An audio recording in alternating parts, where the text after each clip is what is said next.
dipersembahkan oleh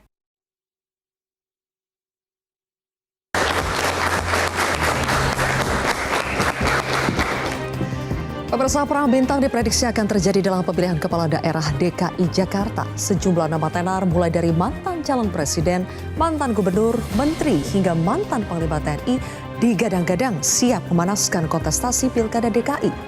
Meski ke depan tidak lagi berstatus ibu kota negara, Jakarta dengan segudang kerumitannya tetap menjadi barometer politik nasional. Presiden Joko Widodo yang merupakan mantan gubernur DKI Jakarta adalah contoh nyata betapa pentingnya Pilkada DKI Jakarta sebagai jalur menuju puncak kepemimpinan nasional. Apa yang akan dilakukan partai-partai politik untuk memilih figur yang tepat? Bagaimana peta koalisi Pilkada DKI pasca Pilpres 2024? Inilah kontroversi selengkapnya Koalisi Rebut Jakarta. Bersama saya, Zilvia Iskandar. Partai Golkar sudah mengeluarkan yang namanya surat penugasan kepada seluruh gubernur, bupati se-Indonesia. Justru dengan penugasan itu Partai Golkar akan melakukan evaluasi siapa yang sudah bekerja dan siapa yang efektif. Mengusung seorang calon gubernur ataupun calon bupati dan calon wali kota.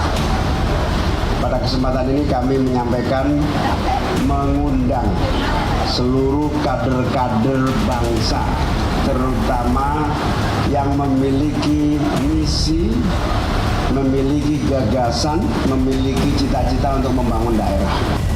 Pilkada DKI memang kita lihat nanti. Kita bicara dulu. Apakah Mas Anies lagi, Pak? Ya? Usung Mas Anies lagi nggak, Pak? Ya, probability ke arah itu masih ada aja. Cuman kita perlu pengkajian. Ya? Oke. Pak Anies minta ini jeda dulu ya. Kita ada jeda dulu, nanti baru ada pembahasan-pembahasan akan kemana kira-kira arah perjuangan beliau di dalam kehidupan berbangsa ini. Pilgub DKI itu kami sedang godok, mudah-mudahan kami akan memajukan kader internal partai yang masih baru, masih fresh, dan tentunya berpeluang menang. Demikian. PD Perjuangan menyatakan kesiapannya. Marilah kita berkontestasi dalam demokrasi pilkada itu secara fair, sesuai dengan prinsip perundang-undangan dan etika yang kita anut.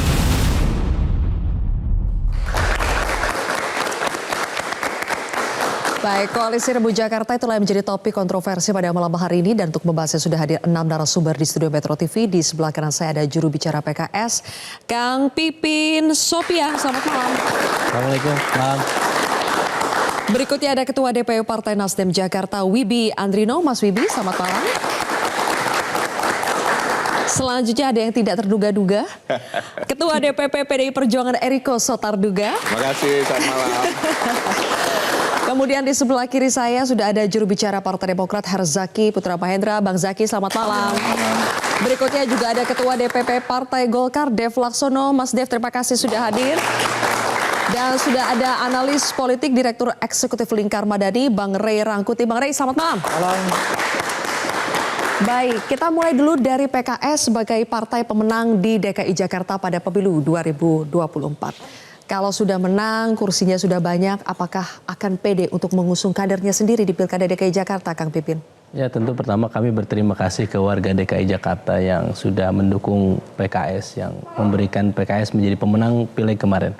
Dan kami tentu rasa syukur diberikan kepercayaan oleh warga DKI, DKJ saat ini. Tentu kami akan wujudkan di DKI, di Pilkada DKI nanti untuk mengusung kader terbaik kami untuk maju sebagai gubernur atau calon wakil gubernur. Jadi bagi kami, ya saya kira hampir semua partai politik tentu ingin mengusung kadernya menjadi calon gubernur atau calon wakil gubernur. Jadi kali ini bakal kadernya sendiri, tidak akan ambil dari luar? Ya tentu kita akan prioritaskan kader. Jadi ada namanya misalnya Pak Sohibul Iman, ada Pak Mardhani Alisera, ada Pak Khairuddin yang kami siap gadang-gadang untuk menjadi calon gubernur atau calon wakil gubernur.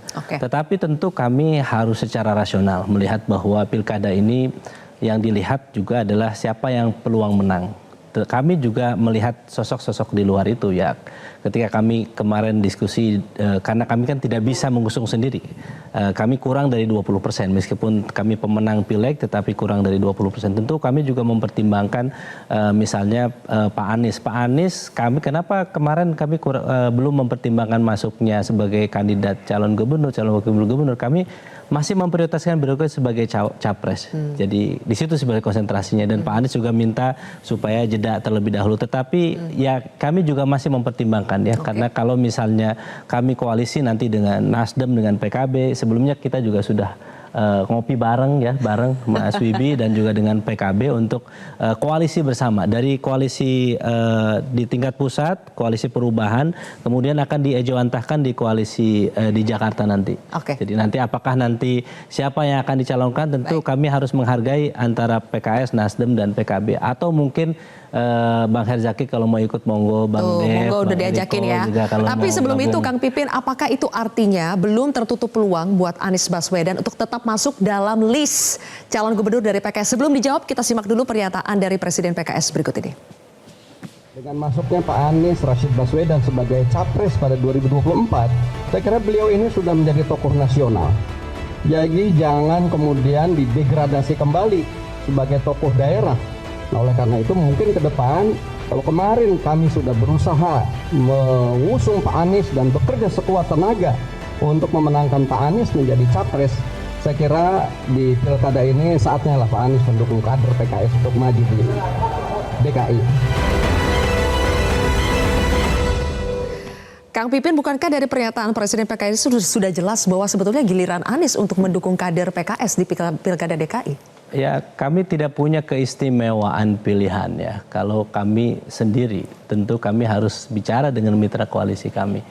Dan kalau kita lihat pernyataan Pak Syaihu, Pak Presiden, memang ya itu memang kita harapkan. Karena dulu 2017 kita berharap waktu itu adalah Sandi Mardani.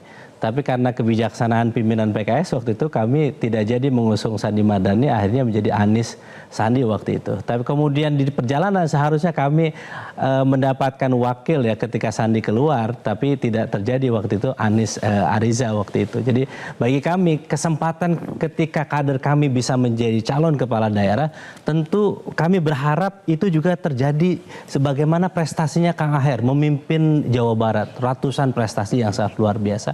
Perubahan terjadi di Jawa Barat juga sangat luar biasa. Nah, juga di Sumbar misalnya Buya Mahiel, kemudian di NTB ada Dr. Zul.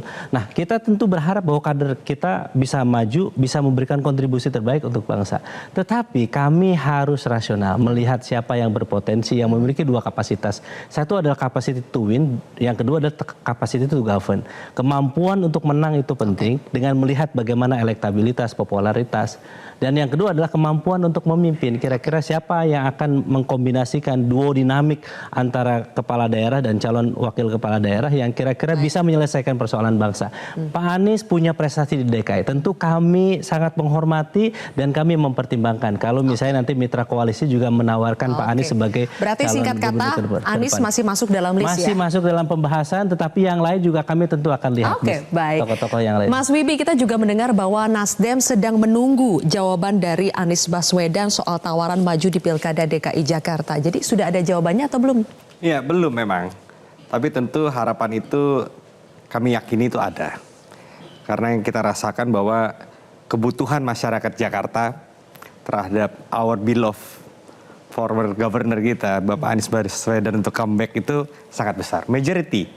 Dan saya rasa Bapak Anies Baswedan ini pastilah mendengar suara akar rumput dari teman-teman Nasdem di Jakarta untuk meminta beliau kembali lagi ke Jakarta. Saya rasa seperti itu. Tapi jelas sudah ditawari ya dari Nasdemnya secara official itu. Iya, pasti. Saya udah pasti kontak beliau. Pak Anies kembalilah ke Jakarta. Karena inilah rumah Pak Anies sesungguhnya. Kita bangun kembali lagi Jakarta yang kemarin sempat ditinggal berapa lama, yang dipimpin oleh pejabat sementara. Dan jawaban dari Mas Anies? Ya, beliau udah sampaikan untuk kemarin penutupan dari Timnas ya. Beliau butuh waktu untuk jeda sesaat. Mudah-mudahan hasilnya baik. Oke, jeda sesaat ya. Bang Rey, soal pernyataan tadi Presiden PKS, kalau Anies maju itu seperti terdegradasi ya dari level nasional ke level daerah lagi. Anda sepakat tidak? Iya, bagi saya sih sebetulnya kalau Anies maju lagi ini agak agak menurunkan apa yang sudah dicapai oleh Anies selama ini gitu. Tapi ya kalau untuk sekedar jadi perahu politik 5 tahun ke depan is oke, dia bisa pakai DKI Jakarta lagi. Cuman itu tadi beliau ini udah tokoh nasional, kembali lagi ke Jakarta akan berat gitu. Dalam konteks itulah menurut saya PKS, saya sih menafsirkan apa tadi yang disebutkan oleh Presiden PKS itu udah nutup kunci banget tuh sama Anies gitu loh. Aku agak beda sama Pipin, meskipun Pipin orang PKS ya gitu. Bagi saya itu udah nutup, susah gitu itu.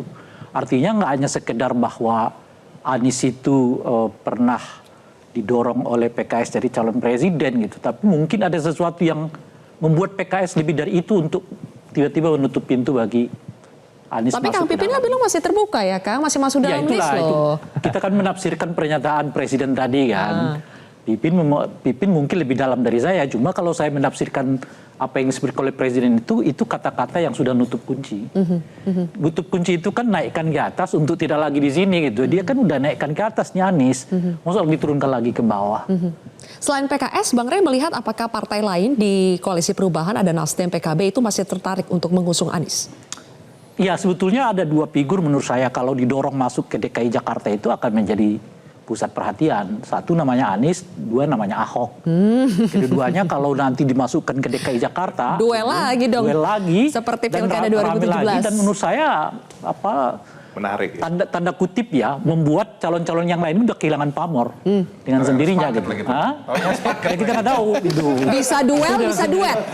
Bisa duel atau duet ini. Makanya kalau dua-dua ini masuk, sebetulnya udah kehilangan pamor nih yang lain-lain. Pilihannya adalah mendukung salah satu di antara keduanya atau memasangkannya gitu. Oke, coba kita memang tanya. Magnetnya masih ada di dua tokoh ini. Masih ada magnet ya dua tokoh ini ya. Di Anies atau di Ahok. Nah, cuma kalau saya lihat sekarang ini, Ahok jauh lebih berpotensi didorong maju ke DKI Jakarta ketimbang Anies. Karena Anies itu kan ada persoalan udah pernah jadi calon presiden kan. Kembali ke DKI Jakarta itu mungkin agak sulit. Apalagi diusung oleh Nasdem gitu ya. Yang Nasdem sudah masuk ke koalisi yang disebut kemungkinan besar masuk ke koalisinya Pak Prabowo.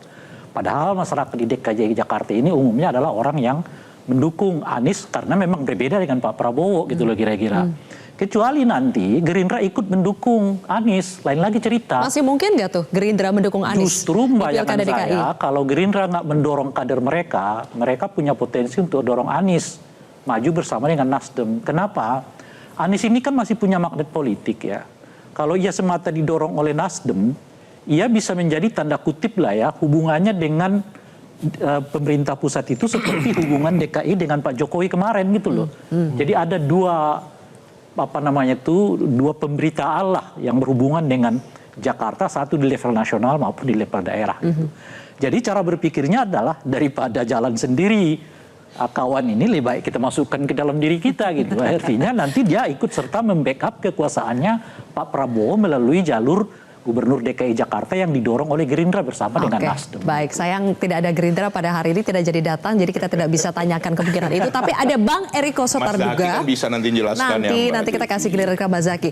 Bang Eriko, soal kemungkinan, karena kita sudah lihat ya di PDI Perjuangan, coba ditampilkan teman-teman ada list sejumlah nama, dari mulai nama menteri, kemudian nama mantan Gubernur DKI Jakarta Ahok masuk, ada lagi mantan Panglima TNI, Pak Andika Perkasa, sampai Ketua DPRD ya, ada Prasetyo Edy.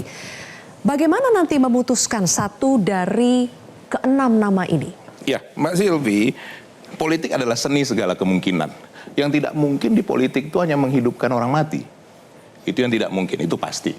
Jadi di politik itu jangan dilihat kalau misalnya konteks nasional seperti itu, terus konteks daerah seperti itu. Apalagi nanti kan Bang Rey juga tahu sendiri DKJ ya, sudah berbeda nanti ini konsepnya, bukan lagi ibu kota tapi daerah khusus Jakarta. Nah ini saya juga tidak tahu nama-nama ini, mungkin itu pendapat pribadi barangkali. Tapi di kami di internal DPP aturannya itu jelas bahwa ini semua nanti diputuskan oleh Ibu Ketua Umum sebagai hak prerogatifnya, tetapi masukan dari DPP dan dari bawah itu tentu ada. Nanti panjang itu mulai dari tingkat anak ranting sampai nanti di DPP.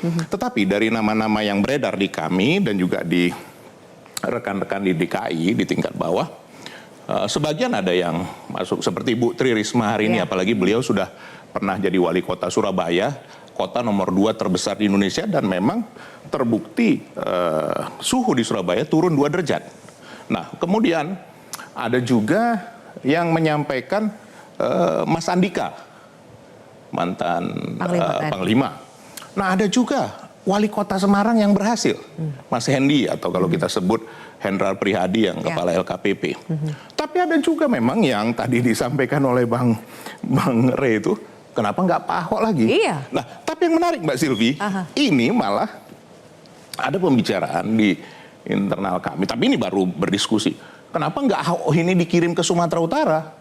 Karena Sumatera Utara juga sekaligus ini sedang dalam kondisi yang tidak baik-baik saja. Nah, begitu kan perlu. Ahok dikirim ke Sumatera Utara untuk bersaing dengan. Nah, itu kan kita lihat nanti lah kan. Ini ide. Karena kita tahu ada kader PDI Perjuangan juga di situ. Jadi artinya ada Bobi Nasution di situ kan? Memang Bang masih kader? Eriko masih kader nggak?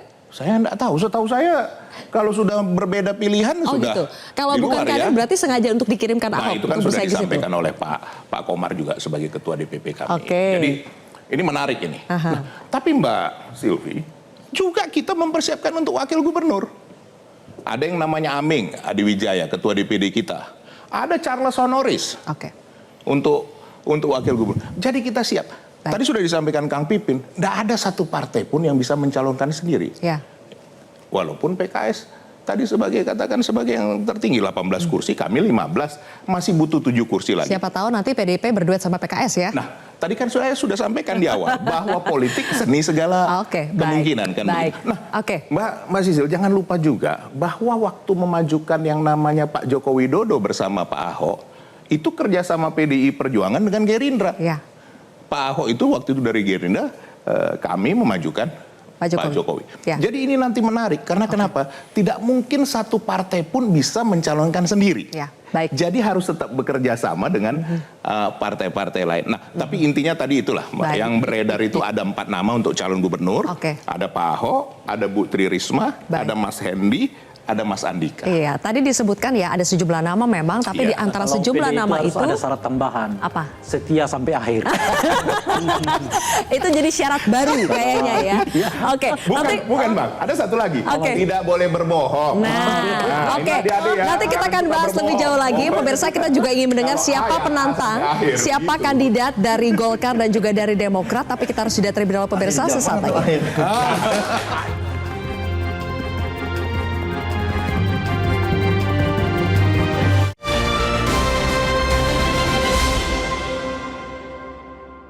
Dipersembahkan oleh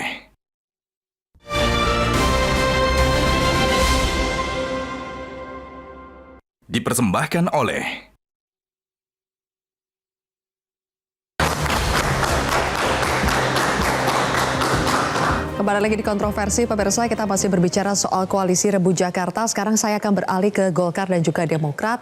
Tadi kita akan munculkan juga nama-nama yang berpotensi untuk menjadi bakal calon gubernur DKI Jakarta dari Golkar. Sudah ada 3 nama yang beredar, Mas Dev. Ada nama, coba dimunculkan teman-teman, ada nama Ridwan Kamil, mantan gubernur Jawa Barat, kemudian juga Ahmed Zaki Iskandar, dan Erwin Aksa. Kenapa 3 nama ini, Mas Dev? Dan apakah ini sudah final, 3 nama saja? Ya, yang sekarang keluar surat tugasnya 3 nama itu. Ya. Nah, 3 nama ini sekarang ditugaskan untuk turun ke tingkat bawah, grassroots, komunikasi dengan baik struktural ataupun non-struktural, membentuk relawan, untuk melakukan survei. Nah, survei itu baru kita lihat hasilnya seperti apa. Ya, tapi ya kalau memang muncul pada saat survei muncul nama-nama baru, gitu ya. Ya misalnya yang muda-muda gitu kan, ya nggak tahu mungkin dari Kemenpora ada yang muda mencocok naik ke atas gitu kan, ya nggak tahu ya saya. Nah itu berpotensi kan, kita kan nggak tahu. Tapi yang pasti 3 nama inilah yang sudah ditugaskan dari Partai Golkar, dari DPP yang resmi untuk melakukan komunikasi dengan masyarakat untuk melakukan survei. Jadi mereka akan bertarung dulu secara internal ini, 3 orang Ya, ini? kalau bertarung sih saya nggak tepat lah untuk mengatakan bertarung, karena kan berkompetisi. Ini hanya melakukan bersosialisasi, bertemu dengan masyarakat, untuk komunikasi dengan masyarakat umum, untuk menyampaikan nama. Kan Pak Ridwan Kamil sudah dikenal, ya. Bang Erwin Aksa kemarin modal sudah dapat 180.000 lebih. Kang Jaki walaupun belum berhasil, tapi suaranya kan 55.000. Melakukan sosialisasi, pendataan juga sudah cukup banyak. Nah, ya itu modal dasar dulu gitu untuk dikembangkan, dilempar ke masyarakat. Ya, karena kan pilkada dengan pileg itu ada 2 hal yang berbeda. Ya, jadi tidak bisa dikonversi. Saya punya 100.000, 200.000, 300.000 suara, otomatis kalau saat pilkada dapat segitu, bisa lebih, bisa kurang. Tergantung bagaimana mengkapitalisasi dengan modal yang ada. Untuk yang Ridwan Kamil ini, Mas Dev, sebetulnya Ridwan Kamil untuk pilkada DKI atau untuk pilkada Jawa Barat? Diberikan surat tugas untuk dua-duanya. Untuk dua-duanya? Untuk dua-duanya. Karena surat tugas itu kan bukan berarti apa-apa. Ya. Tadi kita sempat bahas yang dipentingkan itu adalah rekomendasi. Nah, surat tugas itu baru satu tahap menuju rekomendasi. Jadi nanti dilihat setelah hasil survei, dilihat PDLT, dilihat pasangannya bagaimana. Karena kan tadi kita kan semua sudah bahas bahwa tidak ada satu partai pun yang mempunyai tiket lengkap. Semuanya harus koalisi. Jadi siapa yang dari kita harus dipairkan dengan calon dari partai lain, ya, ataupun juga dari luar, bisa dari internal atau eksternal. Baik. Gitu. Berarti kalau pada akhirnya nanti secara sosialisasi tidak memuaskan hasilnya, bisa saja Golkar tidak mengusung kadernya sendiri? Pasti kita akan mengusung kader sendiri. Pasti? Itu sudah pasti? Itu sudah pasti. Nah, siapa namanya tinggal tunggu tanggal mainnya. Oke, baik. Saya suka dengan kepercayaan dirinya ya. Sekarang kita pindah dulu ke Demokrat. Mas Zaky, di Pilkada 2017 kita ingat Mas Ahaye langsung ya yang menjadi calon gubernurnya ya. Apakah kali ini Demokrat juga akan mengusung kadernya sendiri seperti Golkar tadi? Ya begini, situasi hari ini dengan situasi 2017 kan sudah ada perbedaan sebenarnya. Bagaimanapun kita harus memahami bahwa kursi Demokrat hari ini memang cukup banyak, tetapi lagi-lagi kami bukan yang teratas. Satu. Lagi pula yang kedua juga kita tentu masih butuh teman ini. Kalau misalnya gabungan PKS udah lengkap kan begitu. Gabungan PDIP langsung bisa maju sendiri. Gabung dengan Gerindra bisa sendiri. Tadi saya dengan Golkar belum ya kita Bang ya. Kalau berdua aja. Ya kan kita udah ada Kim. Jadi, jadi aman gitu ya kan. Nah, jadi kan kita yakin masih banget. Memang koalisinya udah pasti sama Kim, sama-sama dengan Kim gitu ya? Kan ini kalau misalnya ditanya hari ini misalnya gitu ya. Pilihan partai misalnya. Ya kami pilihan pertama tentu kalau lihat di Jakarta, satu adalah teman-teman Gerindra, kedua adalah teman-teman Golkar gitu. Sesederhana itu, karena bagaimanapun Jakarta hari ini meskipun tidak lagi menjadi ibu kota, tetapi masih menjadi DKJ, tentu masih menjadi magnet. Apalagi nanti kan akan menjadi pusat bisnis ya Bang ya, ekonomi dan segalanya. Tentunya harapan kami, Pak Prabowo itu kan punya target pertumbuhan ekonomi yang cukup tinggi gitu dibandingkan yang hari ini. Tentunya Jakarta di mana perputaran uang sungguh luar biasa di sini, bisnis luar biasa, ya kita harapkan bisa menjadi salah satu pendongkrak untuk pertumbuhan. Meskipun nanti kita akan menciptakan sentra-sentra ekonomi baru nih di luar Jawa. Tapi tidak bisa ditinggalkan yang namanya Jakarta tetap akan menjadi salah satu pilar utama. Nah, kaitannya dengan Demokrat, sebenarnya hari ini kita belum berbicara mengenai tokoh. Kalau hari ini, ya kita juga masih ingat pendaftaran 23 September 2016. Ya kan? Tapi kita sudah punya bocoran nih nama-namanya. Betul. Salah satu yang terkuat ada Emil Dardak katanya. Ya waktu itu juga sudah ada bocor-bocoran. Tetapi kan kemudian bisa saja waktu itu, ya kan, dalam waktu kurang dari 2 hari baru kemudian diputuskan. Ya kan, bahwa siapa nih, dan akhirnya keluarlah yang namanya Mas Ahaye yang hari ini bisa menjadi ketua umum, bisa menjadi menteri, dan kita tahu ketokohannya bagaimana kawah candar di muka Pilkada Jakarta lah yang membentuk sosok beliau hingga menjadi setangguh dan seluar biasa hari ini. Nah kita lihat nih 4 nama ini juga lumayan, tapi kok yang pasti satu hal saya bilang, yang pasti bukan Bang Hano Rafid. Karena dia calon kuat nanti di Sulawesi Tengah nanti. Ya kan, 2018 belum bisa berlaga, tapi 2024 kami sangat meyakini beliau calon kuat di Sulawesi Tengah dan bisa berlaga. Insya Allah nih, saat ini penjajakannya lagi lumayan. Nah kita lihat ada Teselika ini bisa jadi juga di Jakarta, tapi bisa juga jadi di Jawa Barat. Karena kan sangat dekat ini. Nah kalau Emil Dardak hari ini kami masih pasang untuk Bu Hovifah ya. Hari ini beliau masih ingin fokus di Jawa Timur. Tapi tetap lagi-lagi ini kan situasi sangat dinamis. Bahkan bisa jadi H-2 juga. Tahu-tahu ada muncul calon yang tidak diduga-duga. Ya waktu itu PKS misalnya kan. tidak diduga-duga tuh dengan yang waktu itu yang diusung ya kan gitu, ya kan. Lalu kami kan juga ini gitu. Ya kan? Sudah lewat ini. Ini kami menyampaikan jadi situasinya ini kan situasi jadi masih sangat terbuka. Gitu. Jadi kita belum bisa menentukan dan apalagi kan ada perbedaan aturan ya Bang ya. Terkait dengan DKJ ini dengan sebelumnya DKI Jakarta, setahu kami kan winner take all hari ini. Tidak lagi mesti 50% per satu. Masih Bang. Masih ya? Masih. Belum diubah. Berarti kan hari ini kan juga peluangnya akan semakin terbuka nih. Kalau misalnya bahwa Jadi kalah di putaran pertama. Ini yang kelihatan cuma Dede Yusuf. Yang belum dibahas. Belum saya bahas tahun ini. Yang belum dibahas. Belum dibahas tadi ya gitu. Oke, baik. Tapi kalau Dede nggak masuk berarti AHY. Enggak lah Pak. Enggak. AHY lagi ya. Enggak, ada cukup Mantan semua kan? Sudah cukup. Mantan semua tuh. Oke, mungkin Mas Ahaye ditaruh di level nasional ya nanti ya. Mas Ahaye sudah cukup hari ini Menteri ATR Kepala BPN. Insya Allah nanti di 2024-2029 juga masih dipercaya Pak Prabowo. Hari ini dipercaya Pak Jokowi, nanti dipercaya Pak Prabowo. Baik, nanti kita bahas lebih jauh soal itu ya. Tapi kita bahas tadi yang Bang Rey mengatakan soal PKS ya. Bagaimana sebetulnya sudah jelas apa yang disampaikan Presiden PKS bahwa kemungkinan Anies itu sudah dikunci, sudah tidak mungkin lagi menjadi sosok yang diusung PKS di Pilkada DKI Jakarta. Bagaimana itu Kang Pipin? Ya tentu ya, sekali lagi bahwa kami ingin putra terbaik kami, tokoh terbaik kami, kader. Wajar, semua partai politik juga menginginkan itu ya. Dari berbagai pertimbangan tentu yang disampaikan oleh Pak Presiden adalah ya harapannya dari PKS karena kita sebagai pemenang wajar kalau kita mengajukan kader kita dan ya saya kira itu juga harapan masyarakat ya. Tetapi kami harus menyadari bahwa tidak bisa sendiri. Kami juga harus berbicara nanti dengan koalisi kami. Ya, kemarin misalnya kita sudah ada kesepakatan Nasdem dan PKB, kita harus duduk bareng. Tadi dua kemampuan itu yang harus kita bangun. Apakah elektabilitasnya berpeluang menang atau tidak itu harus kita hitung. Terus kemudian kemampuannya kami yakin kalau tokoh-tokoh misalnya selevel Pak Sohibul Iman, Pak Mardani ya, dan itu ada tokoh nasional ya. Kami yakin kalau beliau dimajukan ya, baik sebagai gubernur maupun sebagai wakil gubernur, kami yakin akan memenuhi harapan publik karena kapasitasnya capacity to win and capacity to governnya juga sangat baik. Berarti apa yang disampaikan oleh Presiden PKS bisa jadi berbeda dengan keputusan Majelis Syuro nanti?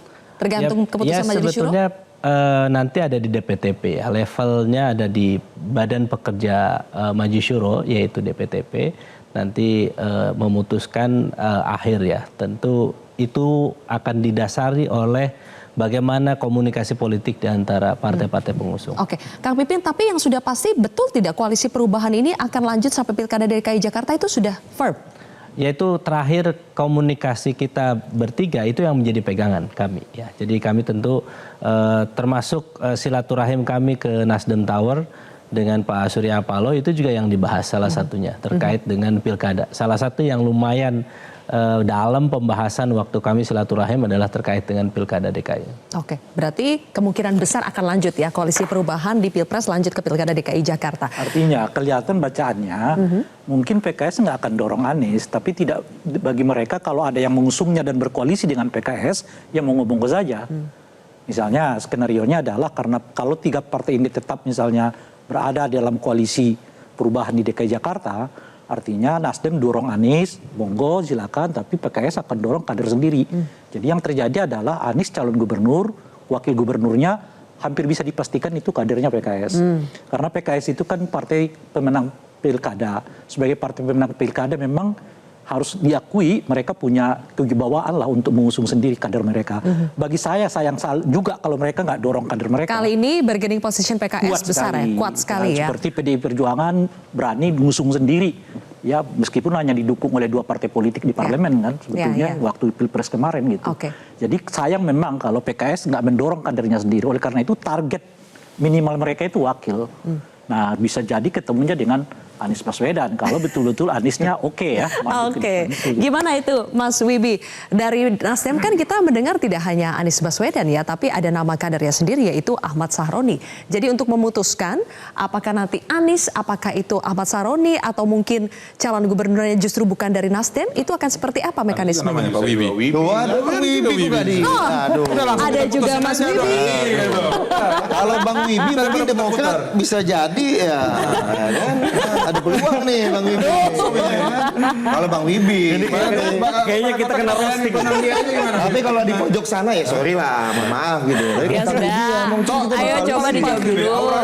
Jadi gini loh Mbak Zil ya. Yes. Nasdem ini bukan penting ini kader internal atau kader sendiri, tapi gimana kita mendengar kebutuhan masyarakat Jakarta. Kita mendengar sekali, saya kan di DPRD DKI Jakarta 2 tahun pasca purna tugas Bapak Anies Baswedan dipimpin oleh PJ Gubernur Heru Budi, banyak kontroversial, banyak hal-hal baik yang sudah dikerjakan malah menjadi berantakan, kacau bagi kami Nasdem di fraksi Nasdem di Jakarta. Tentunya ketika memang ada kesempatan, ketika Bapak Anies kemungkinan bisa kita pulangkan ke Jakarta. Dan kalau saya rasa itu juga bukan downgrade ya. Jakarta ini bukan downgrade, ini RI 3 loh.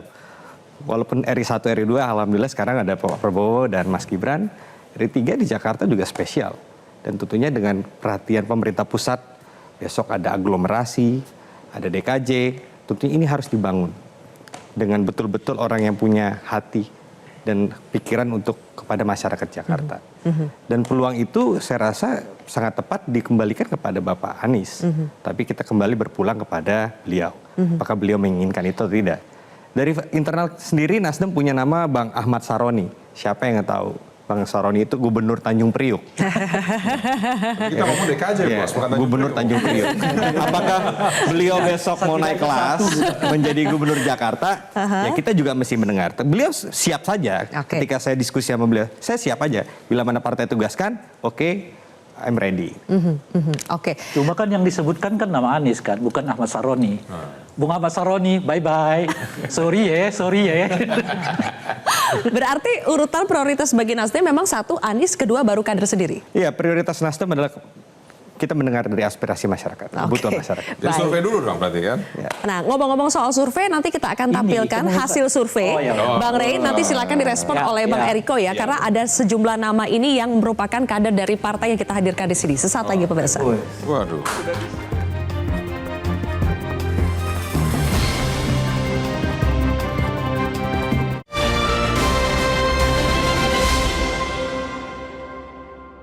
Dipersembahkan oleh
Baik, lanjut lagi pemirsa, sudah ada sebuah lembaga survei yang merilis hasil survei elektabilitas bakal calon gubernur DKI Jakarta. Kita akan tampilkan dari survei Lembaga Survei Jakarta yang dilakukan pada tanggal 8 sampai 15 Januari 2024. Di urutan pertama ada RK ya dengan 23,4%, kemudian Bu Risma cukup tinggi 19,2%. Anies Baswedan di urutan ketiga 18,4, selebihnya ada Ahok di 8,7, Heru Budi Hartono, kemudian ada nama Kaisang, Sandi, dan Ahmad Saroni 3,2. Ini yang terakhir Ahmad Saroni ya teman-teman. Oke, sampai di sini. Saya akan mulai dari Bang Riko dulu deh. Ya. Ibu Risma ada nih 19,2 di urutan kedua. Apakah kali ini PD Perjuangan akan percaya dengan survei dan akan mempertimbangkan nama Bu Risma sebagai calon terkuat? Ya tentu kami dalam hal ini dari ada 8 nama ada 2 kader kami di sini. Ini kan patut kita syukuri. Apapun itu hasil survei tentu harus kita hargai kan begini. Nah tapi Mbak Sisil, tadi sudah disampaikan kita bahas sebelumnya. DKJ ini kan nanti kita belum tahu arahnya seperti apa. Bahkan masih ada tadi kekurang yakinan terhadap ibu kota atau apa tadi perbincangan kita secara informal kan. Nah jadi memang yang memimpin DKI ini harus orang yang memang sudah punya pengalaman yang matang. Nah kenapa kami tadi sampaikan Bu Tri Risma hari ini? Beliau sudah wali kota Surabaya 2 periode. Nah Mas Hendi, walaupun Mas Hendi jujur saja juga dipersiapkan untuk Jawa Tengah bersama Mas Pacul. Demikian juga Pak Ahok selain DKI dipersiapkan juga untuk Sumatera Utara. Jadi memang kader yang siap di sini itu harus memang yang sudah punya pengalaman matang. Dan kalau dilihat dari hasil survei ini nggak salah Mbak Sisil. Coba lihat dari mulai Pak Ridwan Kamil, Bu Tri Risma hari ini, Pak Anies, Pak Basuki. Ini kan semua yang sudah pernah menjadi kepala daerah dan sudah menjalaninya. Nah inilah yang sebenarnya kita patut mengetahui. Sebenarnya apa yang dibutuhkan oleh masyarakat DKI. Nah nanti disitulah tentu kita akan bekerja sama. Pasti dengan salah satu partai lain. Tidak mungkin kami sendiri. Makanya tadi saya sampaikan juga, tentu kami akan membahas. Apakah di sini peran Wagub juga hanya sekedar Wagub, Bang Rey? Kan ini juga penting juga. Supaya apa? Supaya jangan ada partai yang merasakan bahwa kalau dia jadi Wagub ini, ini hanya cuma sebagai, apa istilahnya ya, ban serep. Jangan seperti itu lagi. Bahwa ini harus ada juga kejelasan, apalagi ada rencana untuk aglomerasi yang lebih luas lagi, yang lebih besar lagi skupnya dari hulu sampai ke hilir. Jadi ini menarik ini, bahwa hasil survei ini menunjukkan masyarakat Jakarta mempercayakan kepada orang-orang yang sudah pernah menjadi, atau kasarnya menjadi kepala daerah lah ya begitu ya. Kalau bukan gubernur, Pak Basuki Cahayapurnama sudah pernah gubernur, Pak Anies sudah pernah gubernur, Pak Ridwan Kamil sudah pernah gubernur, tinggal Bu Tri Risma wali kota dan sekaligus sudah pernah menjadi menteri. Seperti itu. Mas Zaky, benar setuju tidak kalau misalnya orang yang cocok untuk memimpin Jakarta itu harus yang hardcore, yang sudah pernah punya pengalaman jadi kepala daerah, kapasitas speknya sudah harus tinggi, dan tidak ada kader Demokrat di sini? Ya gini, pertama kita kalau bicara mengenai harus seperti apa, ya tentu lagi-lagi kita mesti melihat permasalahannya seperti apa, kebutuhan masyarakat seperti apa. Ya Mas Ahaye selaku Ketum Demokrat selama ini juga itu menjadi dasar. Beliau selalu ingin pemimpin nantinya di daerah manapun yang kader-kader kami yang akan berjuang itu, ataupun misalnya bukan kader kami yang akan kami dukung, itu harus pemimpin yang dekat dengan rakyat. Mengapa? Karena harus tahu permasalahannya. Nah, ini menjadi penting gitu. Agar apa? Agar apa yang diputuskan, apa yang menjadi kebijakannya itu sejalan dengan apa yang diperlukan dan dibutuhkan oleh masyarakat. Jadi kalau kami hari ini masih belum berbincang mengenai nama sebenarnya, karena bagi kami masih panjang prosesnya untuk bicara nama. Hari ini kita bicara nama, kita masih ingat betul 2016 itu, nama 1 tahun, 6 bulan sebelumnya, tak tahu dalam waktu hitungan beberapa hari bisa ada perubahan gitu loh. Dan ternyata pertarungannya luar biasa. Kita semua di sini berada di ruangan ini masih ingat betul bagaimana pertarungan di 2016-2017 itu pertarungannya luar biasa. Dan hari ini kita melihat 2024 meskipun ada pilkada serentak, bagaimanapun Jakarta ini akan menjadi sentral juga. Bagi kami tadi, jika memang ada kader kami yang baik dipercaya oleh masyarakat, bagus di survei, ini baru satu survei nih. Bisa jadi kita akan dorong juga gitu, tentu dengan yang lain. Kalau belum bicara nama, kalau kriteria sudah bicara. Kriterianya apakah harus mantan kepala daerah? Enggak juga. Enggak juga. Banyak hal ya. Seperti kita berbicara mengenai presiden. Presiden itu kan satu bisa mantan, bisa pernah jadi menteri. Bisa jadi kepala daerah. Bisa dari pimpinan partai politik. Ini kan hanya 3 ini aja nih sumber presiden. Tapi kalau kepala daerah itu sangat variatif. Bisa jadi mantan Pangdam misalnya kan dari TNI. Atau mantan Kapolda, atau bisa jadi pengusaha yang udah berpengalaman memimpin perusahaan. Jadi bagi kami, atau misalnya mantan aktivis. Jadi menurut kami janganlah kemudian kita membatasi dalam konteks bahwa asal usulnya dari mana gitu. Tetapi masalah leadership, masalah manajerial ini bisa asalnya dari mana saja. Dan Demokrat terbuka dengan semua itu. Termasuk misalnya Bang Pipin, nih kan? Atau Bang Wibi, anak muda. Demokrat ini senang dengan anak-anak muda gitu. Dan bagaimanapun kami yakin muda adalah kekuatan. Usung dong tidak kalau mesti. gitu. Kalau senang usung dong. Tentu kan tergantung dari partainya dulu gitu. Ya kan? Kami kan melihat dan mencermati. Gitu. Mas Mas Dev. Ya. Kader Golkar RK menempati urutan pertama di survei tertinggi Jauh lagi bedanya tuh. di Jakarta. Makanya ini apa tidak langsung saja untuk Jakarta? Kenapa masih harus dua kaki Jakarta, either Jakarta Barat, Jakarta atau Jawa Barat? Oh, ya nggak gini. Ini kan survei yang dibuat oleh Metro lah ya. Lembaga Survei Jakarta. Lembaga Survei Jakarta diambil oleh Metro. Nah, kita kan per Januari ya. Ini sekarang masih berlangsung nih survei yang internal sedang jalankan, dilihat di Jawa Barat dan juga dilihat di DKI. Nah, kita lihat mana yang kemungkinan lebih tinggi. Itu sebagai salah satu penentu ya. Kita kan ingin pasti menang ya. Nah, tapi kan kita juga ada alasan lain dalam menentukan calon, masalah prestasi beliau, sumbangsi beliau, dan dampak beliau, dan yang kemungkinan menangnya tertinggi seperti apa. Karena apa? Karena kan Golkar itu dari awal kampanye, jauh sebelum 2024, itu kan kita sudah memakikan menang Pileg. Ya, alhamdulillah kita walaupun bukan peringkat 1, tapi suaranya sudah cukup drastis naiknya.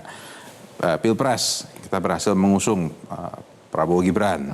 Nah sekarang tinggal terakhir nih pilkada, kita menang pilkada. Kita ditargetkan itu 60% pilkada di seluruh Indonesia untuk kita bisa raih kemenangan. Nah ini memang kemenangan sih sering saling klaim-klaiman. Karena kan biasanya kan calonnya itu kan koalisi semua kan.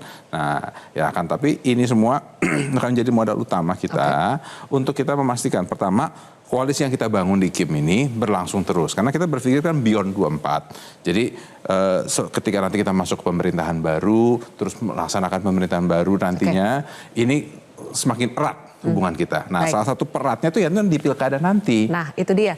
Bang Rey, kan banyak yang mengatakan bahwa koalisi di pilkada itu nanti akan cair, tidak akan melulu sama seperti koalisi di Pilpres. Tapi apakah kalau melihat sinyal-sinyal di sini sepertinya masih nyaman dengan koalisi masing-masing? Ini masih koalisi Indonesia Maju, ini masih mau koalisi perubahan. Jadi nanti di pilkada DKI koalisinya akan seperti apa? Dijawab nanti Bang Rey, kita akan jeda terlebih dahulu pemirsa, sesaat lagi.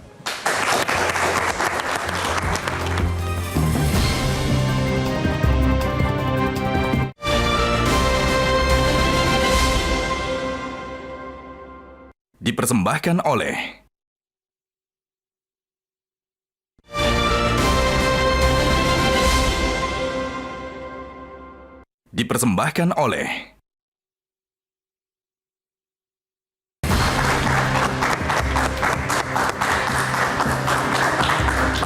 Jadi Bang Rey, koalisi Pilkada DKI itu akan cair, tidak berpatokan pada koalisi Pilpres, atau melihat dari perbincangan kita tadi sepertinya apakah masih nyaman dengan rumah dengan koalisinya masing-masing di Pilpres? Ya jelas beda lah kan. Ini karena romantisme aja sebetulnya, gitu. Tidak sedang melihat masa depan mereka. Iya. PKS, Nasdem sama PKB aja udah bisa jalan kok kan. PKB dan Nasdem merapat ke Prabowo, PKS lagi harap-harap dipanggil juga kan gitu. Kalau ya kan? Kim beda. Udah jela gitu ya. Menang soalnya. Ya biasalah gitu, berkuasa kan bisa solid ya. Tapi kita nggak tahu penentuan Oktober nanti seperti apa gitu. Itu pertama. Nah yang kedua, saya masih ingat dulu tuh di 2017 yang lalu. Itu kan PKB dan teman-temannya itu kan Golkar seingat saya ya. Punya perikatan yang sangat kuat loh. Hitam di atas putih. Bahwa koalisi yang mereka bangun di pusat ini akan berimplikasi ke pilkada-pilkada di daerah gitu. Apa yang kejadian? Kagak ada, jalan sendiri-sendiri juga ujungnya. Padahal udah hitam di atas putih tuh. Ya, koalisi yang mereka usung di Pilpres akan berjalan di pilkada-pilkada gitu. Kejadiannya kemudian yang terjadi adalah jalan sendiri-sendiri. Golkar jalan di sini sendiri ya. PKB jalan sendiri di sini, PAN jalan sendiri di sini, dan seterusnya gitu. Nggak ada gitu. Jadi patokannya apa dong Bang Rey? Patokannya adalah elektabilitas, siapa yang mungkin menang gitu.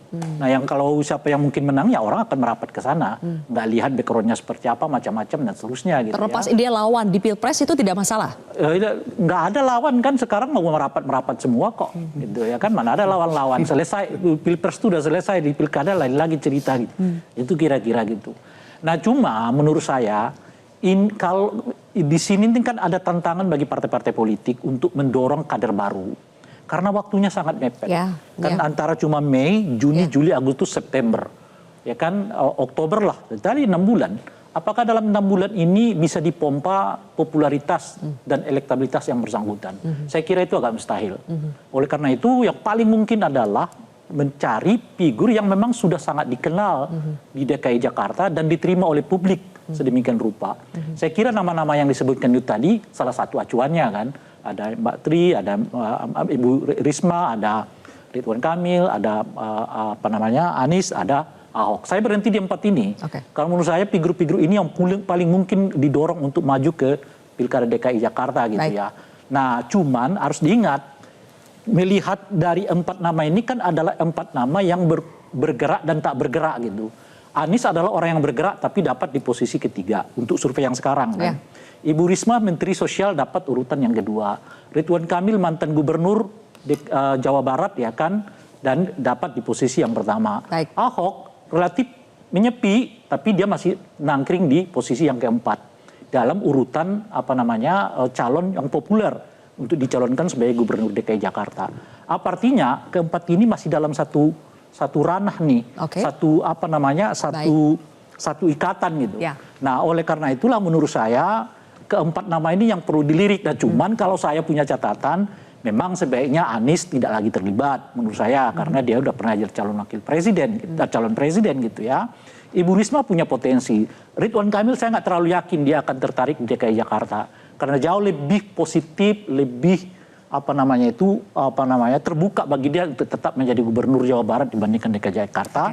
Saya sih nggak terlalu yakin lagi model yang dipakai oleh Pak Jokowi itu akan berlaku lagi pasca 2004 yang lalu. Model apa nih? Modal jadi gubernur Jakarta itu akan bisa dicalonkan sebagai calon calon presiden. Faktanya Gibran cuma wali kota di Solo bisa kok jadi calon wakil presiden. Tentu ada variabel lain, variabelnya itu anaknya presiden ya kan, dan seterusnya. Kita akan dan sedikit lagi dengan berpindahnya ibu kota negara ke IKN. Saya kira pusat politiknya sedikit berpindah ke Kalimantan dan itu diambil 2 kota yang lain.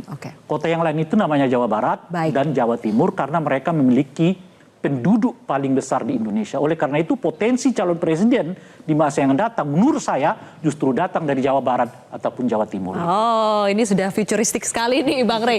Tapi kita kembali lagi ke survei tadi karena saya ingin minta tanggapan dari Kang Pipin dan juga Mas Wibi. Kalau kita lihat tadi nama Anies itu masih ada di survei dan urutan ketiga. Ini surveinya bulan Januari 2024 ya. Pertanyaan saya Kang Pipin ini menyambung apa yang disampaikan Bang Rey tadi. Waktu sisa 6 bulan. Ketimbang memunculkan wajah baru, yang mungkin kader sendiri ya, wajah baru, tapi sekarang sudah ada figur lama yang lebih dikenal bahkan di kancah nasional, itu akan seperti apa pertimbangannya? Apakah ini menjadi sebuah reality check gitu ya, bahwa memang sebaiknya memang pakai wajah lama saja? Ya tentu hajatan politik itu kita akan melihat siapa yang berpeluang menangnya lebih besar, itu salah satunya. Dan yang kedua, bagaimana track record, rekam jejaknya, prestasinya selama ini. Ya kita tentu akan melihat survei. Ini kan survei Januari. Survei Januari sebelum masa-masa Pilpres ya. Pilpres kan bulan April kemarin. Jadi wajar kalau misalnya Pak Anies juga di angka sebesar itu. Tetapi nanti kan prosesnya ketika partai-partai ini mencalonkan para kadernya, maka survei juga bisa dilakukan dalam 1-2 bulan ke depan. Jadi bagi kami kalau DKI memang tidak seluas Indonesia.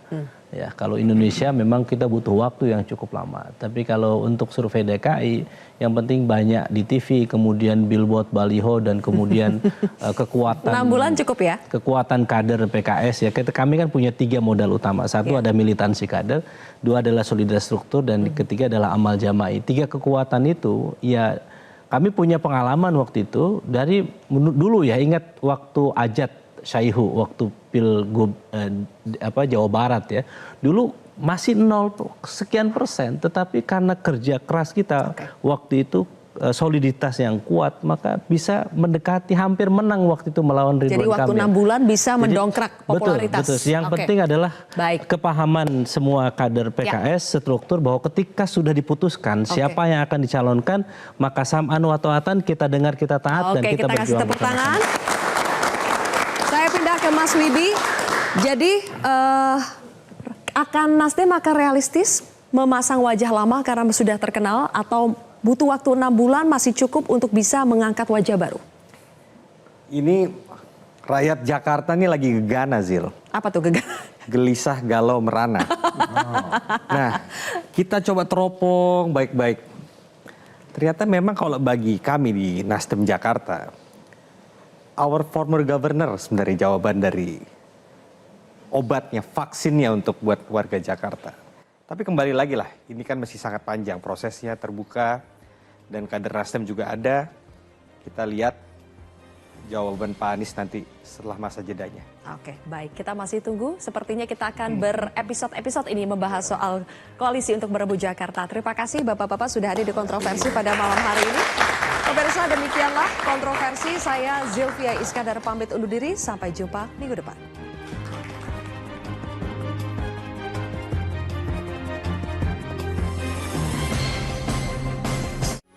Metro TV.